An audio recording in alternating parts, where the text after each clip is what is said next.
So today this will be the longest topic because it will cover a lot of grounds. Basically, I will be talking about idiomatic ways to write Swift. When I say idiomatic ways, this doesn't mean that during the talk that something is better than the other. So it will not mean that the composition is better than inheritance or that value types are better than reference types. It only means a certain style that is prevalent in Swift. Before we go into the main part of the talk, I would just like to say that Swift is not Objective-C and you should not treat it like so. It's better for you to learn how to approach Swift in a different way because it's a completely new language. There are completely different paradigms, so be open-minded. I would like to say, in my opinion, that these are four main features of Swift, or pillars, as you would call it. Value types, protocols, functions as first-class citizen, and generics. And we will cover all of those. We don't have the time to go in depth for each of these topics, but I would just like to give you a quick overview so that you know what to search when you start coding. A little side note before we go into the main topics. I see a lot of people have still issues with these two. They are new concepts in Swift, so I would like to explain it for you in a kind of quick short sentence. var defines ordinary variable. What this means is that you can mutate it. You can change it anywhere in your code. Let, on the other hand, defines constant variable, which is immutable. You cannot change it later. But there is one key concept that you should be aware of. If you use let with classes, this doesn't mean that the class itself will be immutable. It only means that the name of the variable, which is a reference to class, will be immutable. If you want to achieve immutability with classes, you should probably use find keyword and mark all your instance variables with let. Oops, one slide missing. Just a second. Okay, never mind. We'll start with value types. You will see a bit later why. Basically, Swift types will fall into two categories. One is value types and one is reference types. Value types are a bit new to the Objective-C developers in a sense that in Objective-C, array, dictionary, and set are objects. In Swift, there are structs and there are value types. What does this mean is that each instance keeps a unique copy of its data. While with the reference type, instances share a single copy of the data. And this is a class, of course. One other interesting fact with all this is that Swift standard library, the library in which you can find array, dictionary, and a lot of other functions, are 90% value types. And you can see only from that in Swift you should prefer structs over classes, or value types over reference types.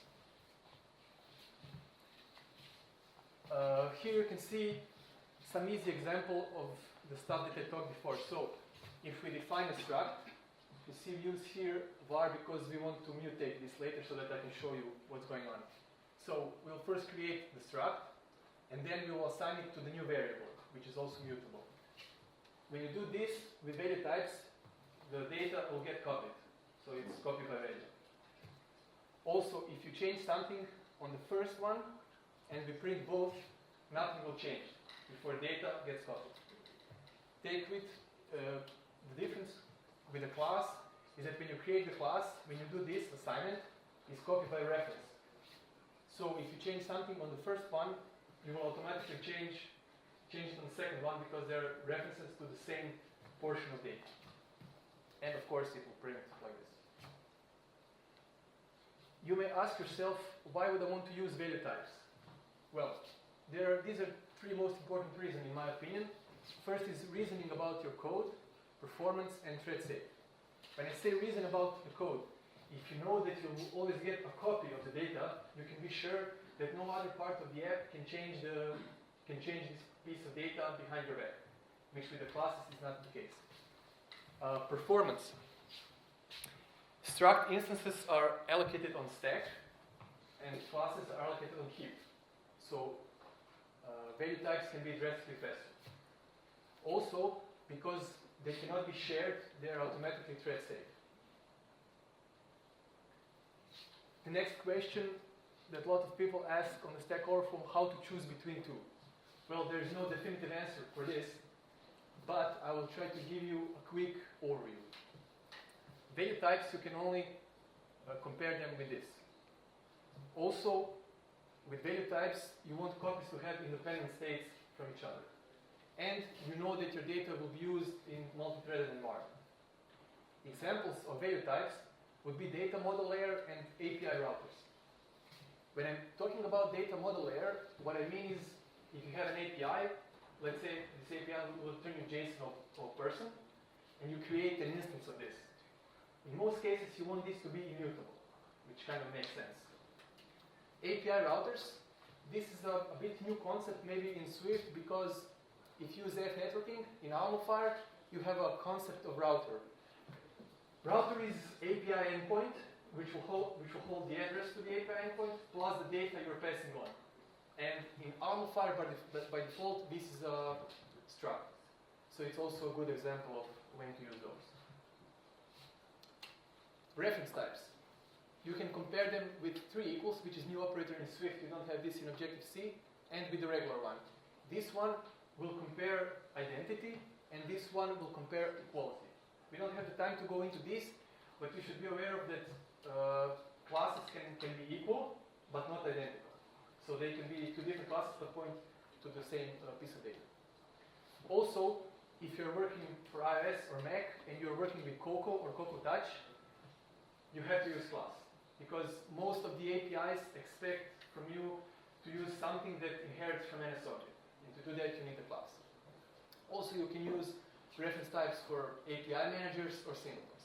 There's lots of other examples, so this is kind of just to give you a quick overview. Okay, we'll start with the next topic that is also really interesting. It's new thing in Swift. You don't have this in this form in Objective-C. This is the quote I found on the internet, and basically say that you should always use the highest possible level of abstraction in the language you're writing your code. This is not 100% true, like a rule, but it can be a good guiding point. In Swift, everything is a function.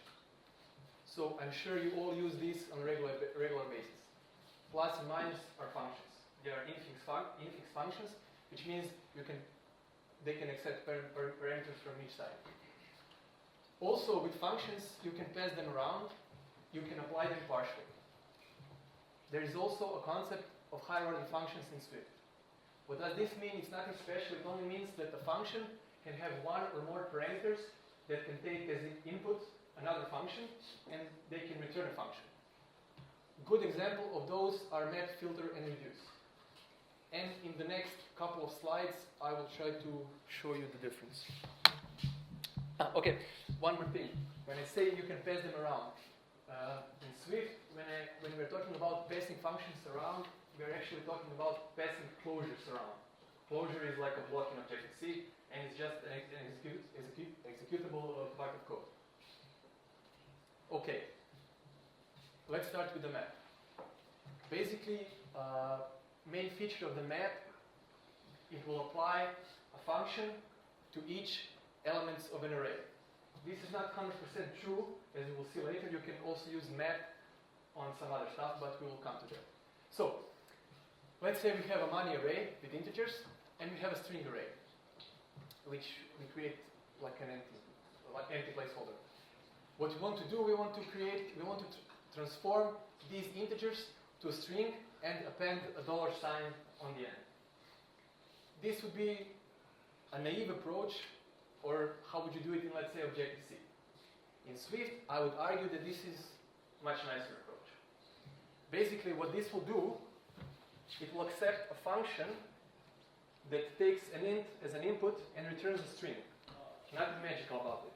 What this will do, it will go over each element in an array and then do something with it. In our case, this is just a shorthand for kind of creating strings. Another interesting function that I'm sure you should probably use a lot more is a filter.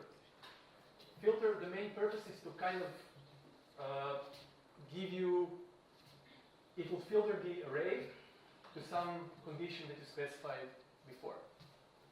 So, again, with the naive approach, you would do something like this. You all done it probably. And in Swift, you would do something like this. It's really no different than a map. It's only, in this instance, we will return bool, and only if it's yes, then it will pass this value to this array. If it's true. Yes, okay, see. Thank you very much. Reduce. This is the last of our high-order functions that we will cover today. It can be a bit tricky for the beginner, but once you get used to it, it's really nice. Also, with reduce, if you're coming from functional background, it's basically full. And all the previous functions that you talk about, you can implement with reduce. So, reduce will combine each element of a sequence or an array to a single value. One difference compared to the previous one is that you need to specify initial value. And this initial value will be accumulator. It will go through each sequence and it will be passed to the next one. So it will be first 0 plus 10. And in the next it will be 10 plus 20. And in the end, you will get the sum. There are also a shorthand to writing all this, but I didn't want to confuse everyone, so if you Google it, you can definitely see how can this be written more kind of nicely. Okay, as I talked before, each of these can be reduced to a simple for in loop. There is absolutely nothing special about those functions. Only thing that is really good is they can elevate your perspective about common programming tasks. So when you kind of go through over this initial threshold of not understanding what they do, they're much nicer. If you look at the code and you have map, filter, reduce, now for me, I could not live without them. Because it gives me like a clean reasoning about what code does. Okay. We'll cover another interesting thing in Swift called protocols. I'm sure you all read this on the internet. Swift is a protocol-oriented programming language. So what does this mean? So let's cover some basic features of Swift in a kind of a short points. Swift is single inheritance, and inheritance is only for classes. So in order for you to kind of make type system more compositional, you can use protocols. Swift standard library includes 54 public protocols. And if you only look at this, you can tell that these are main building blocks for you to use in your application. They can basically be kind of split in these three subgroups. You don't have time to go into each of those, but I'm sure you probably saw some of these. And when you create your new protocols, you should kind of follow these principle of naming those. And also, this is one of the kind of idiomatic way in Swift to prefer composition instead of inheritance. In the next couple of slides, I will kind of give you a quick overview, inheritance and composition. So you all done something like this. So let's say you want to have, in each of your view controller, you have some long-standing network operation, and you would like to show progress bar or indicator or whatever. You can do something like this. View controller, then some root view controller in your class, and then here you would do implementation of this progress stuff, and then you would use your end class to kind of inherit from all of those. This is inheritance. You all know this. You're using it for a long time in Objective-C. In Swift, this is the preferred way to do something like this. So you will not have a long chain of inheritance, but instead you will have a wide chain of protocol conformances.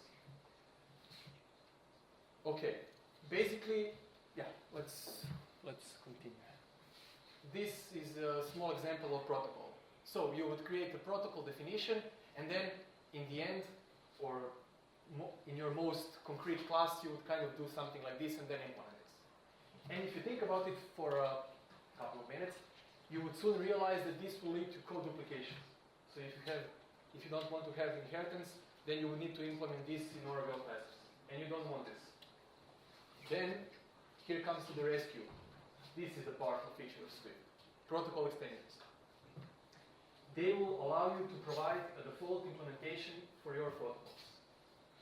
With this, if we go back to our previous example, kind of expanded, you have protocol, and then you would extend this protocol. Here we give it some constraints. You don't need to think about it for now. And then we would provide the implementation for show loading function. Now, take a moment to kind of realize the beauty of this. In your end class, you just need to do this. You don't need to implement anything.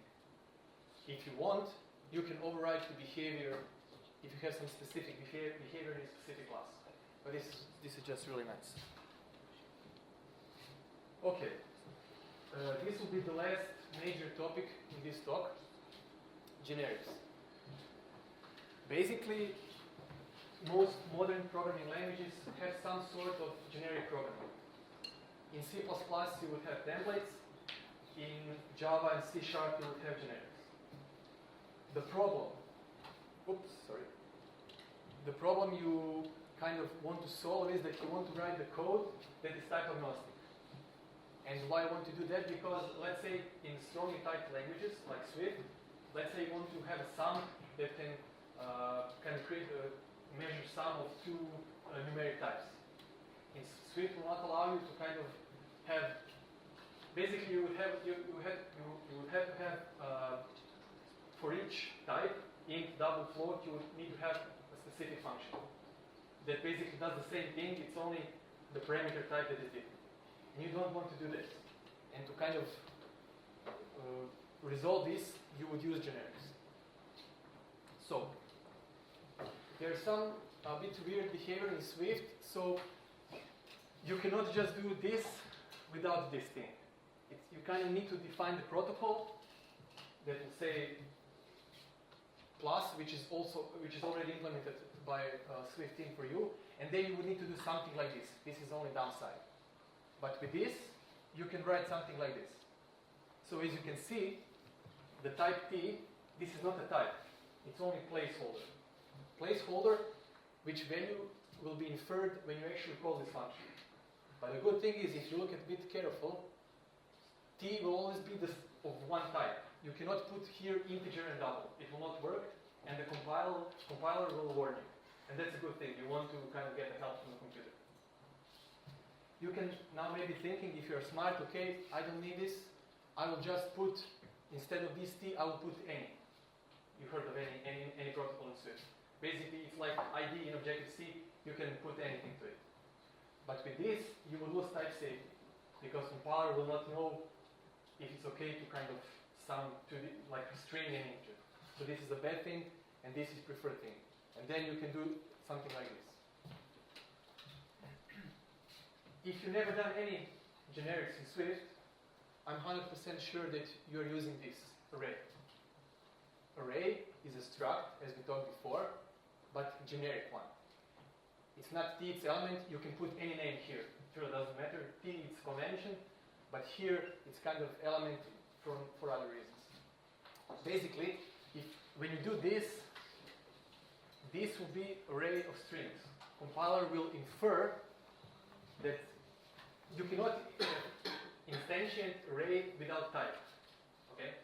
So if we would do something like this and remove the parameter, the values, you would not get the array back, you would get NS array back. I don't know why, it's kind of strange behavior, and then this is basically not good, because then you don't have type safety. In NS array, if you remember Objective-C, you can put anything. String, number, whatever. So yeah, you can look about this implementation if you want to find about a bit more. This will be the last topic. It's not in the 4 pillars of Swift, but I still think it's very interesting, because it's a great concept and people don't understand it fully, and yeah, so let's kind of go over it for a bit. Optional is a type. It's like a Swift way of represent nothingness. So basically it can represent a breadth type or nothing. Compared to the Objective-C, you didn't have something that is general for all nothingness. You would have NS integer, not found, or some crazy stuff, -1, 0, nil, whatever. This, you will always have the same concept no matter which value or type are you using. This is a concept that exists in lots of other languages. I would say that it comes from functional languages, but okay. Also, as I mentioned briefly, on optional, you can use higher order functions. So, you can use map, flat map, whatever. Short example. A lot of people don't know how to read this. This question mark is only syntactic sugar. What this means is optional square brackets of int. So, when you read it like this is an int, which is an optional, this is completely wrong. This is an optional type, which may or may not hold an int. Also, I would argue that if you're using forced unwrapping, this is not a good thing. And one other thing is that no matter how optionals are kind of useful, I would prefer not to use them if you don't have to. So if you know that some variable will not be nil during the execution of the code, don't use optionals. It will make your code much cleaner, and optionals are here for a reason, so that you know, okay, this could be nil, I have to check it, I have to see something, what's going on, so be mindful of that. And this will be it for me. So please, if you have any questions, shoot. Since Swift 3 is coming out soon, will there be any changes regarding the concepts you described? Yes, there will. It's a bit kind of a tough question. Now, if you want to do generic protocols, you need to use type alias, which is a stupid name because type alias is like type def in Objective-C, so they will change this. I don't know if this is the kind of major difference, as far as I know. All of these concepts will stay the same. It's kind of like foundation stones. There will be other syntactical Syntactical, yeah, of course. Nothing else. And for loops won't be available anymore. Yeah, they are deprecated in 3.0. Speaking of options, I'm an OS programmer, and there's when you wrap the optionals, there's like an option to say if let and guard. So can you tell me about the difference, because I'm not really sure. Okay. Basically, it's practically the same thing. I kind of like using guard. I like kind of early release, and I would use guard with probably multiple ways. So let's say I get from the API something that is kind of any object with question mark. I would first check if it's a dictionary, like guard left is a dictionary, and then comma if it's the stuff that I need, and if not, I will return. So basically the same stuff. I kind of prefer guard, but some people like to use, I don't know, it kind of makes code more readable, in my opinion. Basically, you use guard as an early return. Early return, yeah, the biggest. It's just a concept. If you want early return or Well, also guard isn't limited to optionals. Yeah, of course. If let is. Okay, yeah, very good. Early return, so basically if you come to the function, you will check right away if, let's say you don't get anything from the API, and then you want to kind of quit, you don't want to execute the code afterwards, it doesn't make sense. So you would check, okay, do I have is any object actually a value that I can use? If not, return. Which is arguably a bad pattern, early return, because it reduces readability somewhat. Okay. I would argue that it increases it, But that's a whole different like you said, discussion. it's arguable. So, anyone else? I don't know. Map filter reduce something.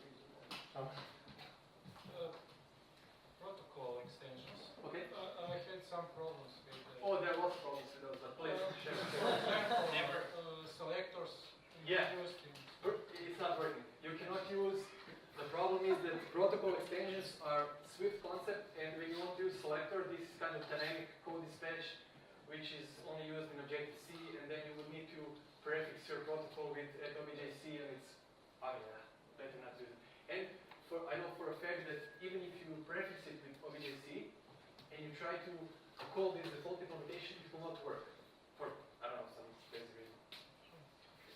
It depends on the splits class. If you extend it from NS object, then it does. It didn't work. Okay, wait. We had an issue. We provided the default implementation for NS notification, so and we couldn't get it to work even though we inherited from NS object. There is something complaining. I would even say that it's a kind of a bug that is reported. I forgot now, but I couldn't get it to work. But I don't want to inherit from any subject. I agree. You don't want to. Yeah, you cannot use it now. I don't know if they will change it something in 3.0 because now all the selectors pardon me, are strongly typed. You know, you have this dash sign and then name of the class dot method. But I didn't try it.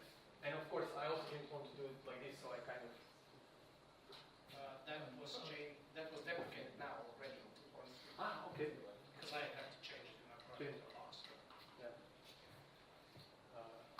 Anybody else? Come on. Shoot. Kill me. Yeah. No.